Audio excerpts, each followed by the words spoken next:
Deuxième partie de l'Africa Newsroom, nous sommes toujours en compagnie d'Émile Boyogeno, sociologue et historien, Christian Nana, conseiller en investissement, président de CN Conseil, Hamidine Kane, docteur en économie et en intelligence économique. On passe tout de suite au grand angle.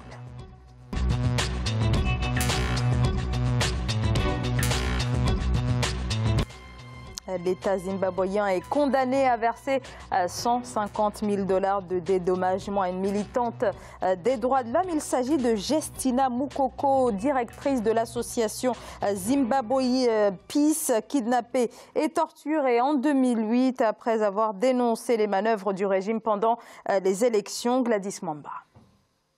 150 000 $ d'amende pour torture. C'est la somme ordonnée par la justice zimbabwéenne à l'État. La Haute Cour a exigé le 5 octobre le dédommagement par l'État de la militante des droits de l'homme, Justina Mukoko, d'ici le 31 octobre 2018. C'est un encouragement pour les défenseurs des droits de l'homme. Les risques de leur travail ne sont pas vains. Ce jugement envoie le signal fort que les crimes couverts par l'État ne peuvent pas rester impunis. Torturée, kidnappée et gardée au secret pendant plusieurs semaines en 2008, année des élections générales, Justina Mukoko avait été accusée d'avoir participé à un complot pour renverser le chef de l'État de l'époque, Robert Mugabe. Des charges qui seront finalement abandonnées en 2009. C'est aussi une façon d'assumer, même si la justice est censée être indépendante, d'assumer la continuité. Les faits ont eu lieu à l'époque Mugabe, la dame avait été accusée des complots et d'autres choses. C'est une façon de démontrer que même si vous avez été victime pendant les régimes passés, le gouvernement actuel qui a un œil sur le respect des droits de l'homme peut vous rendre justice et vous indemniser. Donc c'est un message important qu'on envoie à la population. Cette peine décrétée par la justice zimbabwéenne pourrait marquer un tournant dans la défense des droits de l'homme au Zimbabwe. De telles décisions de justice pourraient permettre au président Emmerson Mnangagwa, élu le 30 juillet 2018, de se dissocier du régime de Robert Mugabe, dont il a pourtant été le bras droit pendant près de 40 ans. Christian Nana, est-ce que cette décision judiciaire peut être un premier pas pour le Zimbabwe vers, en tout cas peut-être faire la lumière sur ce qu'il s'est passé en termes de pratique des droits de l'homme sous l'ancien régime? Bon, disons que c'est un cas, je vais dire, particulier.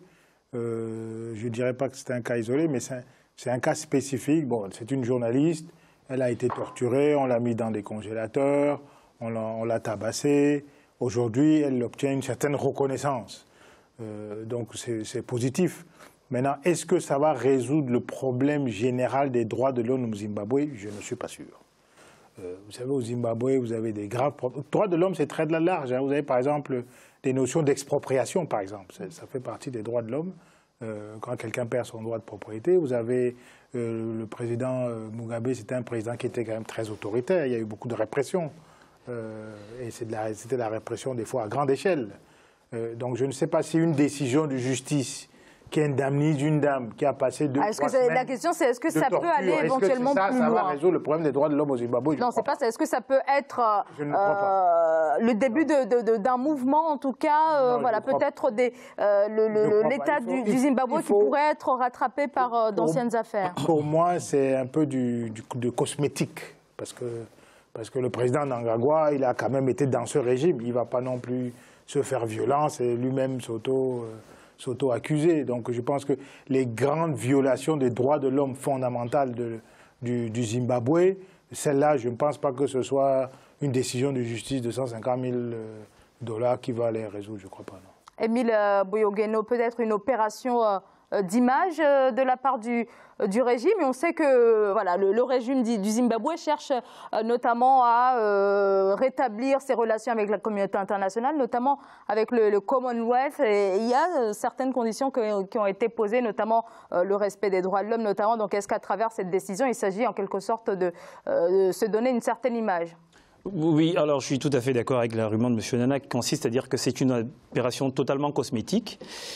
Mais à mon avis, ça n'est pas suffisant. Une hirondelle ne fait pas le printemps. Ce n'est pas le printemps des droits de l'homme au Zimbabwe.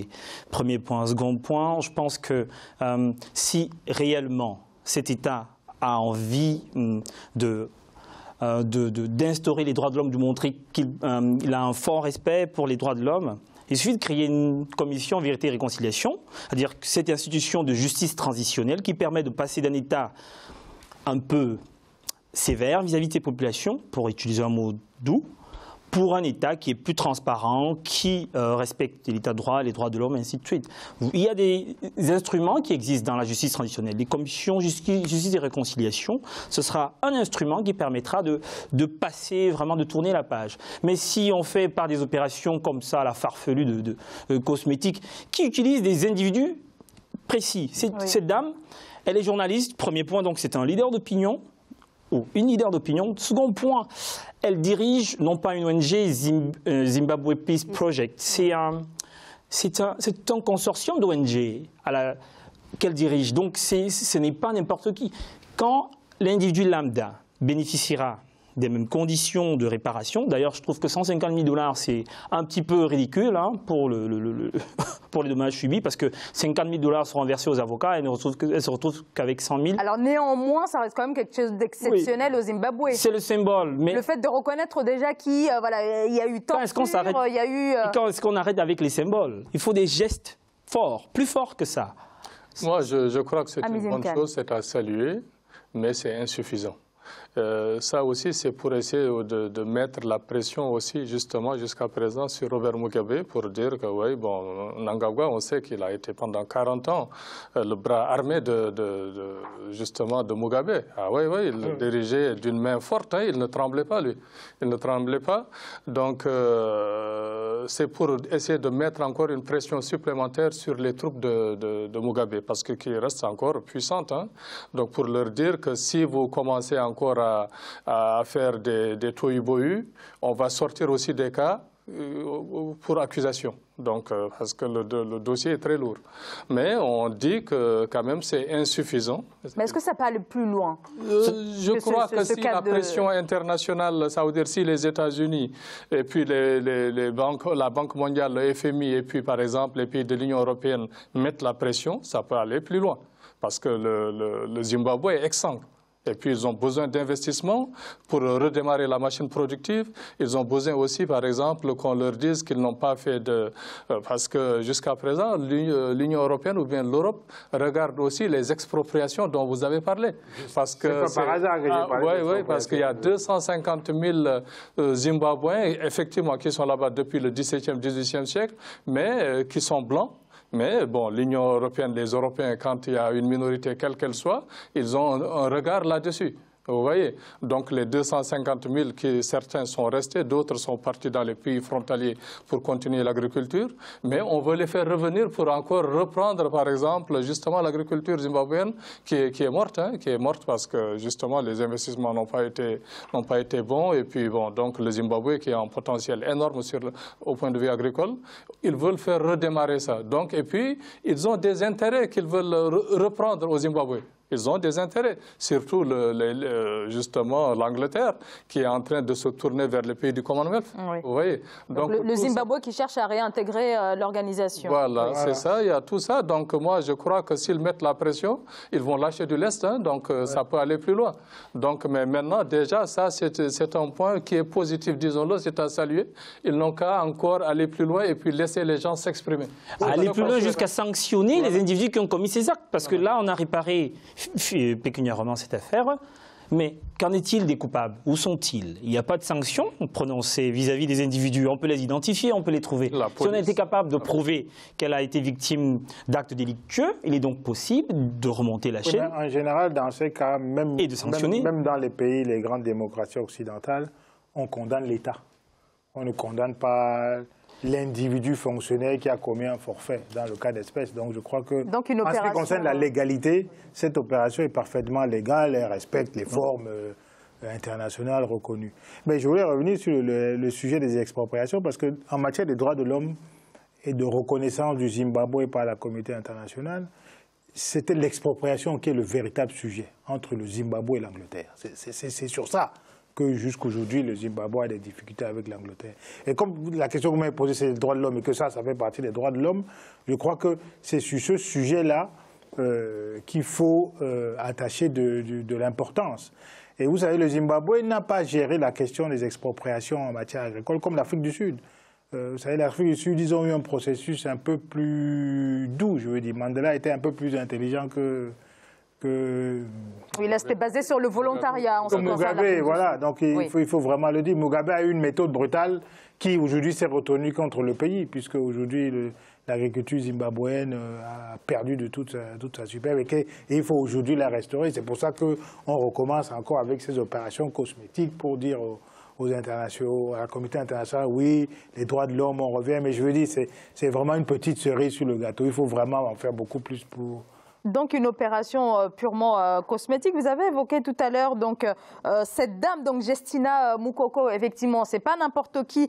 C'est une personnalité non seulement connue au Zimbabwe, mais aussi au niveau international. On sait que en 2010, par exemple, elle a reçu des mains de Michelle Obama, alors première dame des États-Unis, le prix des femmes de courage. Donc là, il y a quand même une dimension internationale autour de cette dame. Donc là, la personne n'a pas été choisie par hasard, Émile Boyogeno. Non, pas du tout. Et je suis un peu étonné que M. Khan convoque la communauté internationale pour faire pression sur le Zimbabwe. Parce que moi, ça me dérange à chaque fois qu'on doit faire appel aux...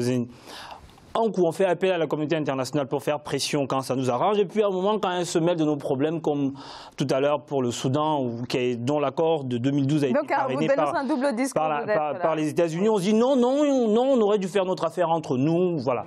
À un moment, il faut quand même qu'on décide où on fait notre affaire entre nous. Mais est-ce que le Zimbabwe n'est pas un cas particulier à ce niveau-là? À quel niveau? Au niveau, voilà, un pays qui sort tout juste de 40 ans, près de 40 ans d'un régime contesté. Peut-être vous n'avez pas compris, j'ai dit que la communauté internationale peut faire des pressions sur le Zimbabwe. Je n'ai pas dit qu'il fasse une pression, vous comprenez? Alors, quelle communauté internationale fait pression à la France pour résorber un problème? Il faudra qu'on soit aussi réaliste quand on parle. Oui. L'Afrique, les pays africains d'une manière générale, 2 ou 3 pays peuvent peut-être résister. Ça c'est le Nigeria, ou bien ça c'est l'Afrique du Sud, ou bien un peu les pays comme l'Algérie, vous comprenez? Mais tous les autres pays, quand on lève la main dessus, que ce soit les États-Unis ou l'Europe, ils s'aplatissent, vous comprenez? Ils s'aplatissent. Donc, pour le cas d'espèce, par exemple, pour le Zimbabwe, nous, on sait que, par exemple, certainement qu'ils sont en train de vouloir réintégrer la communauté, par exemple, le Commonwealth, vous comprenez? Parce qu'ils étaient ostracisés. Personne ne voulait être présent là où il y avait Mugabe ou autre, vous comprenez? Cause pour laquelle, moi je connais bien le Zimbabwe parce que j'ai été, vous comprenez? Et puis on voit justement la déliquescence justement de l'économie. Et puis donc le Mnangagwa qui est maintenant arrivé au pouvoir, il cherche quand même à repartir, à faire redémarrer la machine productive, à ce que l'agriculture d'antan revienne par exemple à ses meilleurs niveaux. Parce que maintenant l'agriculture zimbabwéenne c'est mort, hein? Il n'y a rien du tout. Donc, ils importent tout. Alors, c'était un très gros exportateur. C'était l'un des plus grands exportateurs, d'ailleurs, de l'Afrique et puis, d'ailleurs, d'autres pays européens. Parce qu'ils exportaient énormément de maïs. Et puis, ils produisaient beaucoup. Le tabac aussi, c'était l'un des plus grands producteurs. Maintenant, c'est rien du tout. Donc, le fait que Mnangagwa soit venu au pouvoir et puis qu'il ait fait des promesses, je crois qu'il veut les tenir. Vous comprenez? Et tenir, comment? On va lui dire par quels moyens vous allez les tenir. Déjà, ça, c'est un petit pas. On a dit c'est du cosmétique. Mais peut-être qu'il va chercher par d'autres moyens à essayer de faire, par exemple, les yeux doux aux pays européens. Voilà, c'est ce qu'il cherche. Émile Boyogeno, alors effectivement, même les élections, pour les élections, le Zimbabwe a eu besoin notamment des pays du Commonwealth pour les aider à financer. Donc, Oui, c'est dramatique, mais même pour la démocratie, on a toujours besoin de faire appel aux puissances étrangères. Enfin, si on ne prend que l'architecture des fonds qui existent, des instruments financiers qui existent au niveau de l'Union européenne, il y en a 4 majeurs qui concernent uniquement l'Afrique pour la promotion des droits de l'homme et le financement de la démocratie. Donc, oui, on a besoin de cela. Enfin, le Tchad est est dans la même problématique actuellement.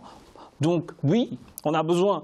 Mais la main qui donne, c'est la main qui commande, dit un proverbe africain. Alors, il ne faudra pas après être surpris qu'après avoir donné, que ces pays viennent se mêler de nos politiques intérieures.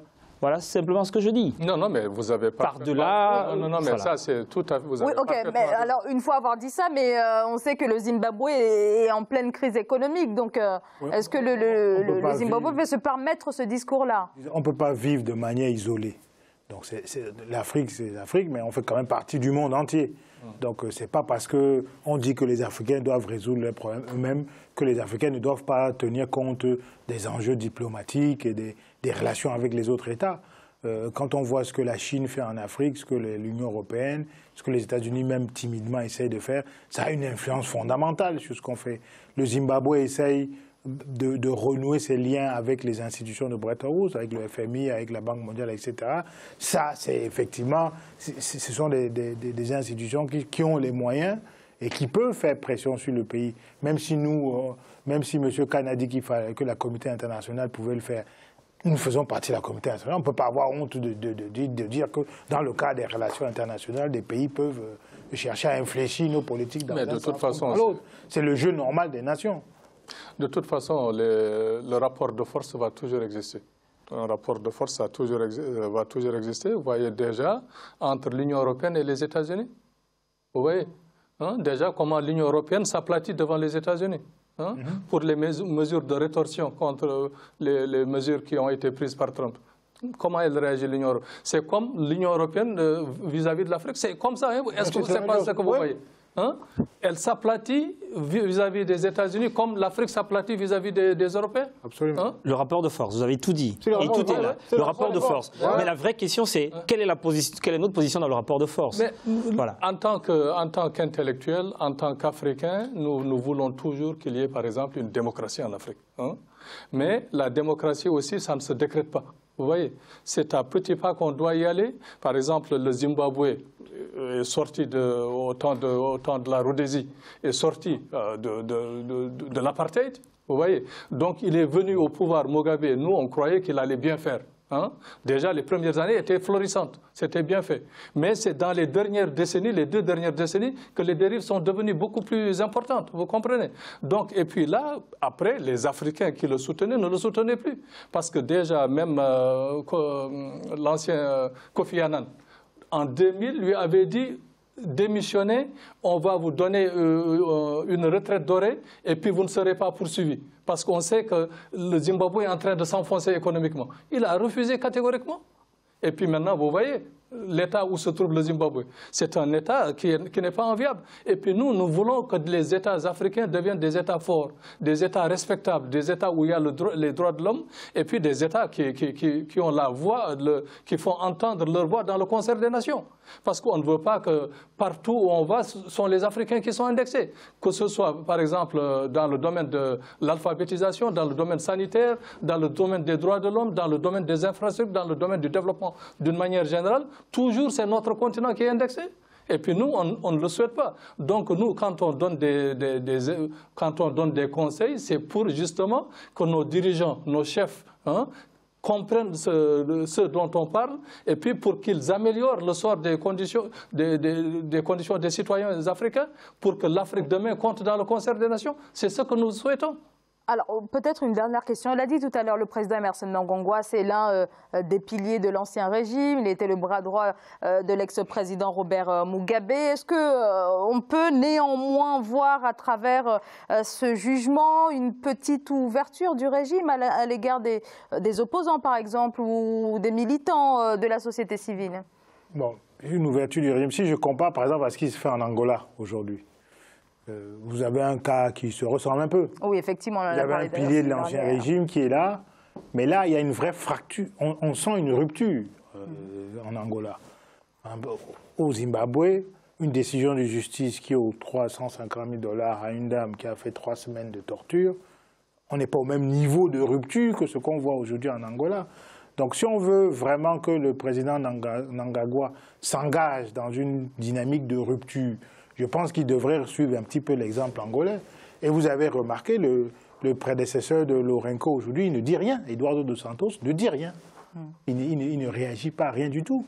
Donc peut-être que lui aussi, il accepte qu'il faut peut-être crever l'abcès et que son pays aille sur le droit chemin. Non, je crois qu'au Zimbabwe, il faut peut-être aussi crever l'abcès à ce niveau-là. Vous avez bien résumé les choses, parce que je crois que c'est exprès qu'il ne réagit pas, parce qu'il y a eu beaucoup de grabuge. Même dans sa propre famille a fait du grabuge. Alors lui-même est aussi impliqué dans des affaires de massacre. Mais il ne veut pas, quand il parle, il peut être poursuivi.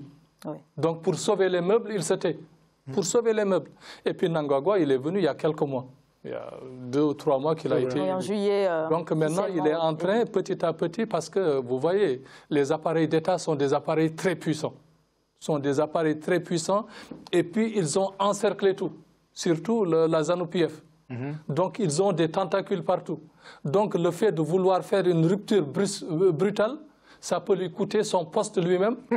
Mais oui, ça peut lui coûter son poste ou bien ça peut lui coûter la vie. Donc il faudra faire par touche et par à-coup, ça veut dire en faisant des éliminations par petites touches. Parce que sinon c'est excessivement grave. Et puis peut-être aussi c'est pour dire à l'opposition, vous avez peut-être gagné. Je reconnais qu'il y a eu des tricheries. Mais on n'a qu'à aller par petites touches. Peut-être que la prochaine fois, vous viendrez au pouvoir. D'accord, donc là, pour calmer un petit peu le jeu... il faut que tout change pour que rien ne change. Finalement, si on y va par petites touches, non? Comme disait le guépard. Il faut que tout change pour que rien ne change. Enfin, oui, mais finalement... de toute façon, Mnangagwa, on l'a dit qu'il est là depuis 40 ans. Il a été exilé un peu. Donc, il connaît l'appareil. L'appareil, il l'a fait avec Mugabe, parce que aussi c'était un combattant, c'était un guerrieros. Donc, le fait déjà que l'opposition ait obtenu 46 à 48%, selon les médias internationaux, c'est l'opposition qui avait gagné. Mais il y a eu du grabuge, des tricheries. Donc, et puis la répression a été féroce. On lui reproche ça. Donc ça, justement, pour ces 150 000 aussi, c'est pour dire qu'on n'a qu'à essayer de laisser justement cette répression, parce qu'il risque d'être poursuivi, l'État risque d'être poursuivi parce qu'il y a eu beaucoup de morts. Vous voyez? Donc pour essayer de clore ça, on essaie d'ouvrir les vannes pour parler des droits de l'homme. Ça, c'est une démarche, je crois, au niveau du gouvernement zimbabwéen. Merci beaucoup, messieurs. On marque une très courte pause et on se retrouve dans quelques instants. À tout de suite.